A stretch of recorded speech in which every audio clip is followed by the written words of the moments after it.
हर हर Mahadev 18 February 2026 बुधवार फाल्गुन मास शुक्लपक्ष प्रतिपदा संध्या 5 घंटा 2 मिनिट समय पर्यंत रहिब। नक्षत्र शतभिषा रात्रि 9 घंटा 56 मिनिट समय पर्यंत रहिब। सूर्योदय 6 घंटा 20 मिनिट, सूर्यास्त 5 घंटा 41 मिनिट, चंद्रोदय 7 घंटा 24 मिनिट, चंद्रास्त 7 घंटा 18 मिनिट।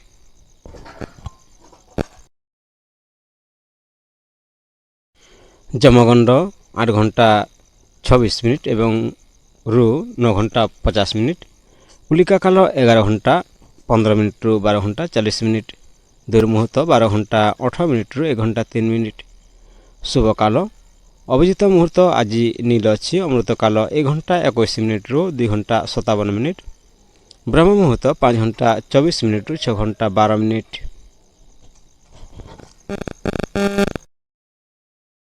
18 फेब्रुआरी 2026 बुधवार राहु मध्याह्न 12 घंटा 40 मिनिट रु 2 घंटा 5 मिनिट समय पर्यंत रहिब। चंद्रमा कुंभ राशि रे संचार करुछि। 18 फेब्रुआरी 2026 बुधवार बुध गोचर राशिफल। बुध बुद्धि बाणी व्यवसाय शिक्षा लेखालेखि व्यवहार कौशल और जोगाजोगरे कारक। बुध जो भाव में गोचर करे से क्षेत्र में चंचलता और त्वरित परिवर्तन आने। बुध गोचर प्रभाव बुध ग्रह बुद्धि बाणी व्यवसाय शिक्षा लेखालेखि व्यवहार कौशल और जोगाजोगर कारक। बुध ग्रह जो भाव में गोचर करे से क्षेत्र में चंचलता और त्वरित परिवर्तन आने। मेष राशि बुध ग्रह लाभ भाव को सक्रिय करिपारे। मित्र मानक सह नुआ योजना सफल हेबो। व्यवसाय रे लाभ रहिबो। एही गोचर आपणक कार्य क्षेत्र रे नुआ अवसर आनी पारे। अधिकारी सह आलोचना लाभदायक हेबो। व्यवसायी माने नुआ चुक्ति करि पारंती। प्रतिकार बुधवार सबुज वस्त्र पिंधन्तु। मेष राशि बुध ग्रह लाभ भाव को सक्रिय करिपारे। मित्र मानक सह नुआ योजना सफल हेबो। व्यवसाय रे लाभ रहिबो। एही गोचर आपणक कार्य क्षेत्र रे नुआ अवसर आनी पारे। अधिकारी सह आलोचना लाभदायक हेबो। व्यवसायी माने नुआ चुक्ति करि पारंती। प्रतिकार बुधवार सबुज वस्त्र पिंधन्तु। वृषभ राशि कार्य क्षेत्र रे बुद्धिमत्ता देखाइबे। उपरस्थ अधिकारी प्रशंसा मिलिबो। धन लाभर सूचना मिली पारे। परिवार रे सुख सम्मान वृद्धि हेबो। शिक्षार्थी समय भल रहिबो। सतर्कता अत्यधिक खर्च रखंतु। कथबार्ता संयम रखंतु। वृषभ राशि कार्य क्षेत्र में बुद्धिमत्ता देखाइबे। उपरस्थ अधिकारी प्रशंसा मिलिबो। धन लाभर सूचना मिली पारे। परिवार रे सुख सम्मान वृद्धि हेबो। शिक्षार्थी समय भल रहिबो। सतर्कता अत्यधिक खर्च रखंतु। कथबार्ता संयम रखंतु।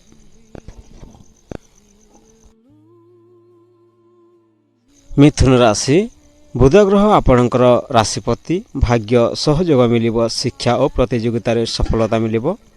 बुध ग्रह आपणक स्वामी ग्रह हेतु यह शक्तिशाली समय रहिबो। व्यवसाय मीडिया लेखनी और कंप्यूटर क्षेत्र में सफलता मिलिबो। सतर्कता मानसिक चाप नियंत्रण करंतु। प्रतिकार गणेश मंत्र जप करंतु। मिथुन राशि बुध ग्रह आपणक राशिपति। भाग्य सहयोग मिलिबो। शिक्षा और प्रतियोगिता रे सफलता मिलिबो। बुध ग्रह आपणकर स्वामी ग्रह हेतु यह शक्तिशाली समय रहिबो। व्यवसाय मीडिया लेखनी और कंप्यूटर क्षेत्र में सफलता मिलिबो। सतर्कता मानसिक चाप नियंत्रण करंतु। प्रतिकार गणेश मंत्र जप करंतु।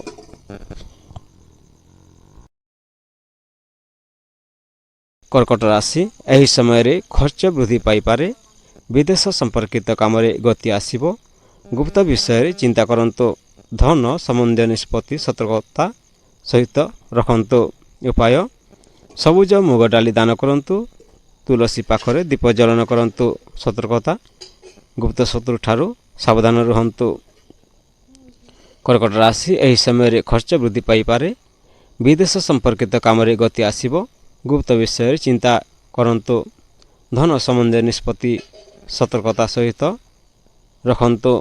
उपाय ସବୁଜ ମୁଗ ଡାଲି ଦାନ କରନ୍ତୁ। ତୁଳସୀ ପାଖରେ ଦୀପ ଜ୍ୱଳନ କରନ୍ତୁ। ସତର୍କତା ଗୁପ୍ତ ଶତ୍ରୁ ଠାରୁ ସାବଧାନ ରହନ୍ତୁ।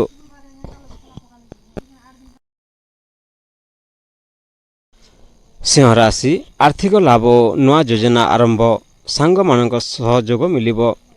ଦାମ୍ପତ୍ୟ ଓ ଭାଗିଦାରୀରେ ସଫଳତା ଆଲୋଚନା ରହିବ। ସତର୍କତା ଅହଙ୍କାର ଏଣାନ୍ତୁ।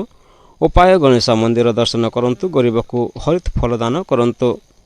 ସିଂହ ରାଶି ଆର୍ଥିକ ଲାଭ ଓ ନୂଆ ଯୋଜନାର ଆରମ୍ଭ ରହିବ। ସାଙ୍ଗମାନଙ୍କ ସହ ସହଯୋଗ ମିଳିବ। ଦାମ୍ପତ୍ୟ ଭାଗିଦାରୀଙ୍କ ସଫଳତା ଆଲୋଚନା ରହିବ। ସତର୍କତା ଅହଙ୍କାର ଏଡ଼ାନ୍ତୁ। ଉପାୟ ଗଣେଶ ମନ୍ଦିର ଦର୍ଶନ କରନ୍ତୁ। ଗରିବକୁ ହରିତ ଫଳ ଦାନ କରନ୍ତୁ। କନ୍ୟା ରାଶି ବୁଧ ଗ୍ରହ ଆପଣଙ୍କର ରାଶିପତି ଥିବାରୁ କାମରେ ଚାତୁର୍ଯ୍ୟ, ଶତ୍ରୁ ଉପରେ ବିଜୟ, କାର୍ଯ୍ୟକ୍ଷେତ୍ରରେ ପଦୋନ୍ନତି ଯୋଗ, ବୁଦ୍ଧି ଓ ସମ୍ମାନ ମିଳିପାରେ। ସତର୍କତା ସହକର୍ମୀ ସହ ମତଭେଦ ହୋଇପାରେ। ପ୍ରତିକାର ବୁଧବାର ମୁଗ ଡାଲ ଦାନ କରନ୍ତୁ। କନ୍ୟା ରାଶି ବୁଧ ଗ୍ରହ ଆପଣଙ୍କ ରାଶିପତି ଥିବାରୁ କାମରେ ଚାତୁର୍ଯ୍ୟ, ଶତ୍ରୁ ଉପରେ ବିଜୟ, କାର୍ଯ୍ୟକ୍ଷେତ୍ରରେ ପଦୋନ୍ନତି ଯୋଗ, ବୁଦ୍ଧି ଓ ସମ୍ମାନ ମିଳିପାରେ। ସତର୍କତା ସହକର୍ମୀ ସହ ମତଭେଦ ହୋଇପାରେ। ପ୍ରତିକାର ବୁଧବାର ମୁଗ ଡାଲ ଦାନ କରନ୍ତୁ। ତୁଲା ରାଶି ପ୍ରେମ ଓ ସୃଜନାତ୍ମକ କାମରେ ସଫଳତା ମିଳିବ। ଭାଗ୍ୟ ବୃଦ୍ଧିର ସମୟ ରହିଛି। ଧାର୍ମିକ କାର୍ଯ୍ୟରେ ରୁଚି ବଢ଼ିବ। ଦୂରଯାତ୍ରା ଲାଭଦାୟକ ରହିଛି। ସତର୍କତା ଆଇନ ସମ୍ବନ୍ଧୀୟ କାଗଜପତ୍ର ଯାଞ୍ଚ କରନ୍ତୁ। ବୃଦ୍ଧଙ୍କ ଆଶୀର୍ବାଦ ନିଅନ୍ତୁ। ସତର୍କତା ଭୁଲ ବୁଝାବୁଝି ଏଡ଼ାନ୍ତୁ। ବୁଧବାର ଗାଈକୁ ଦାନା ଦିଅନ୍ତୁ। ତୁଲା ରାଶି ପ୍ରେମ ଓ ସୃଜନାତ୍ମକ କାମରେ ସଫଳତା ମିଳିବ। ଭାଗ୍ୟ ବୃଦ୍ଧିର ସମୟ ରହିଛି। ଧାର୍ମିକ କାର୍ଯ୍ୟରେ ରୁଚି ବଢ଼ିବ। ଦୂରଯାତ୍ରା ଲାଭଦାୟକ ରହିଛି। ସତର୍କତା ଆଇନ ସମ୍ବନ୍ଧୀୟ କାଗଜପତ୍ର ଯାଞ୍ଚ କରନ୍ତୁ। ବୃଦ୍ଧଙ୍କ ଆଶୀର୍ବାଦ ନିଅନ୍ତୁ। ଭୁଲ ବୁଝାବୁଝି ଏଡ଼ାନ୍ତୁ। ବୁଧବାର ଗାଈକୁ ହରିତ ଘାସ ଦିଅନ୍ତୁ। ବିଛା ରାଶି ଗୃହ ସମ୍ବନ୍ଧୀୟ କାମରେ ଆଲୋଚନା ରହିବ। ସମ୍ପତ୍ତି ବିଷୟରେ ଚତୁର ନିଷ୍ପତ୍ତି ରହିବ। ଅଚାନକ ପରିବର୍ତ୍ତନ ଆସିପାରେ। ଗୁପ୍ତ ଲାଭ ସମ୍ଭବ। ଗଭୀର ଚିନ୍ତନରେ ଲାଭ ରହିବ। ସତର୍କତା ସ୍ୱାସ୍ଥ୍ୟ ଉପରେ ଧ୍ୟାନ ଦିଅନ୍ତୁ। ପ୍ରତିକାର ହରିତ ପତ୍ର ଦାନ କରନ୍ତୁ। ଗଣେଶଙ୍କୁ ଦୁର୍ବ ଅର୍ପଣ କରନ୍ତୁ। ବିଛା ରାଶି ଗୃହ ସମ୍ବନ୍ଧୀୟ କାମରେ ଆଲୋଚନା ବଢ଼ିବ। ସମ୍ପତ୍ତି ବିଷୟରେ ଚତୁର ନିଷ୍ପତ୍ତି ରହିବ। ଅଚାନକ ପରିବର୍ତ୍ତନ ଆସିପାରେ। ଗୁପ୍ତ ଲାଭ ସମ୍ଭବ। ଗଭୀର ଚିନ୍ତନରେ ଲାଭ ରହିବ। ସତର୍କତା ସ୍ୱାସ୍ଥ୍ୟ ଉପରେ ଧ୍ୟାନ ଦିଅନ୍ତୁ। ପ୍ରତିକାର ହରିତ ପତ୍ର ଦାନ କରନ୍ତୁ। ଗଣେଶଙ୍କୁ ଦୁର୍ବ ଅର୍ପଣ କରନ୍ତୁ। ଧନୁରାଶି ସଂଯୋଗ କ୍ଷେତ୍ର ସକ୍ରିୟ ରହିବ। ଲେଖାଲେଖି ମିଡ଼ିଆ ଶିକ୍ଷାରେ ଲାଭ ରହିବ। ଦାମ୍ପତ୍ୟ ଜୀବନରେ ମିଶ୍ର ଫଳ ରହିବ। ବ୍ୟବସାୟିକ ଭାଗିଦାରୀରେ ସତର୍କତା ମିଳିବ। ସତର୍କତା କଠୋର କଥା ନ କହନ୍ତୁ। ପ୍ରତିକାର ଗଣେଶ ପୂଜା କରନ୍ତୁ। ଓଁ ବୁଧାୟ ନମଃ ଜପ କରନ୍ତୁ। ଧନୁରାଶି ସଂଯୋଗ କ୍ଷେତ୍ର ସକ୍ରିୟ ରହିବ। ଲେଖାଲେଖି ମିଡ଼ିଆ ଶିକ୍ଷାରେ ଲାଭ ରହିବ। ଦାମ୍ପତ୍ୟ ଜୀବନରେ ମିଶ୍ର ଫଳ ରହିବ। ବ୍ୟବସାୟୀ ଭାଗିଦାରୀରେ ସତର୍କତା ରୁହନ୍ତୁ।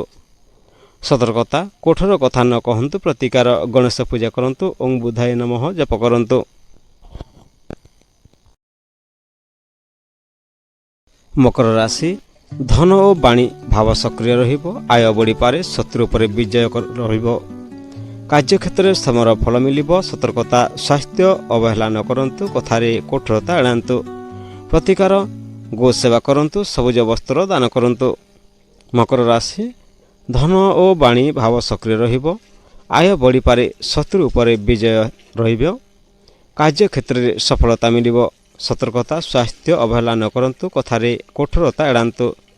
ପ୍ରତିକାର ଗୋ ସେବା କରନ୍ତୁ। ସବୁଜ ବସ୍ତ୍ର ଦାନ କରନ୍ତୁ। କୁମ୍ଭ ରାଶି ଆତ୍ମବିଶ୍ୱାସ ବଢ଼ିବ। ନୂଆ ଯୋଜନା ଆରମ୍ଭ ରହିବ। ଶିକ୍ଷା, ପ୍ରେମ ଓ ସୃଜନଶୀଳତାରେ ଲାଭ ରହିବ। ନୂଆ ପ୍ରକଳ୍ପ ଆରମ୍ଭ କରିପାରନ୍ତି। ସତର୍କତା ଅତି ଚିନ୍ତା ରଖନ୍ତୁ। ପ୍ରତିକାର ଛୋଟ ଶିଶୁଙ୍କୁ ମିଠା ଦିଅନ୍ତୁ। ଗଣେଶ ପୂଜା କରନ୍ତୁ। କୁମ୍ଭ ରାଶି ଆତ୍ମବିଶ୍ୱାସ ବଢ଼ିବ। ନୂଆ ଯୋଜନା ଆରମ୍ଭ ରହିବ। ଶିକ୍ଷା, ପ୍ରେମ ଓ ସୃଜନଶୀଳତାରେ ଲାଭ ରହିବ। ନୂଆ ପ୍ରକଳ୍ପ ଆରମ୍ଭ କରିପାରନ୍ତି। ସତର୍କତା ଅତି ଚିନ୍ତା ରଖନ୍ତୁ। ପ୍ରତିକାର ଛୋଟ ଶିଶୁଙ୍କୁ ମିଠା ଦିଅନ୍ତୁ। ଗଣେଶ ପୂଜା କରନ୍ତୁ। ମୀନ ରାଶି ଘରୋଇ ପରିବେଶରେ ପରିବର୍ତ୍ତନ ରହିବ। ଜମି ଘର ସମ୍ବନ୍ଧୀୟ କାମ ସଫଳ ହେବ। ମନରେ ଚଞ୍ଚଳତା ରହିବ। ଗୁପ୍ତ ଯୋଜନା ସଫଳ ହେବ। ସତର୍କତା ପରିବାର ସହ ମତଭେଦ ଏଡ଼ାନ୍ତୁ। ପ୍ରତିକାର ମାତା ପିତାଙ୍କ ସେବା କରନ୍ତୁ। ବୁଧବାର ମୁଗ ଡାଲି ଦାନ କରନ୍ତୁ। ମୀନ ରାଶି ଘରୋଇ ପରିବେଶରେ ପରିବର୍ତ୍ତନ ରହିବ। ଜମି ଘର ସମ୍ବନ୍ଧୀୟ କାମ ସଫଳ ରହିବ। ମନରେ ଚଞ୍ଚଳତା ରହିବ। ଗୁପ୍ତ ଯୋଜନା ସଫଳ ହେବ। ସତର୍କତା ପରିବାର ସହ ମତଭେଦ ଏଡ଼ାନ୍ତୁ। ପ୍ରତିକାର ମାତା ପିତାଙ୍କ ସେବା କରନ୍ତୁ। ବୁଧବାର ମୁଗ ଡାଲି ଦାନ କରନ୍ତୁ। ଭିଡ଼ିଓକୁ ଶେଷ ପର୍ଯ୍ୟନ୍ତ ଦେଖିଥିବାରୁ ଧନ୍ୟବାଦ। ହର ହର ମହାଦେବ। ବନ୍ଦେ ମାତରମ୍।